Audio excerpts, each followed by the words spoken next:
السلام علیکم ناظرین، آج ہم اپنی اس ویڈیو میں کچھ پراسرار قبروں کے بارے میں بات کرنے لگے ہیں۔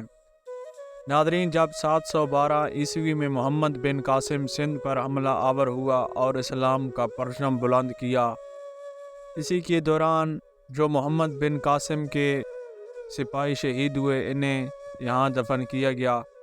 محمد بن قاسم کے سپاہیوں کی مبینہ قبریں بلوچستان کراچی سے گوادر جاتے ہوئے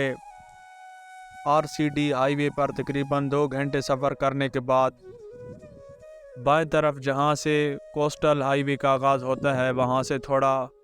ہی آگے بائیں طرف جب چوکی کے نزدیک ایک بورڈ لگا نظر آئے گا جس پہ لکھا ہے محمد بن قاسم ساتھیوں کی قبریں۔ یہ ہنگول نیشنل پارک کا حصہ ہے، لیکن حقیقت یہ ہے کہ یہ واقعہ ہی ان سپاہیوں کی قبریں ہیں۔ نامور مصنف اور محقق سلمان رشید کے مطابق قبریں محمد بن قاسم کے سپاہیوں کی نہیں ہیں، کیونکہ 8ویں صدی میں عرب سندھ کی چوکھنڈی قبرستان جیسی نقش و نگار سے مزین قبریں نہیں بنایا کرتے تھے، اور ویسے بھی قبروں کا یہ طرز تعمیر تقریباً 16ویں صدی کا قرار دیا جاتا ہے۔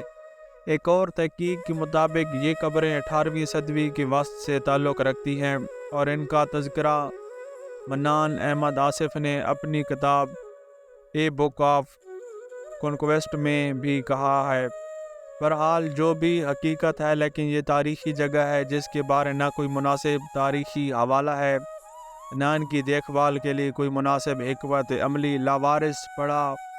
قومی ورثہ نوحہ کنا ہے، لیکن اس جگہ کی پراسراریت آپ کو حیرت میں ڈال دیتی ہے۔ اس کا طرز بناوٹ چوکھنڈی قبرستان کی طرح کا ہے، اور یہ مناسب دیکھ بھال نہ ہونے کی وجہ سے ہزاروں سال پرانی لگتی ہیں۔ یہاں تختیاں تو علیحدہ کر دی گئی ہیں کہ یہ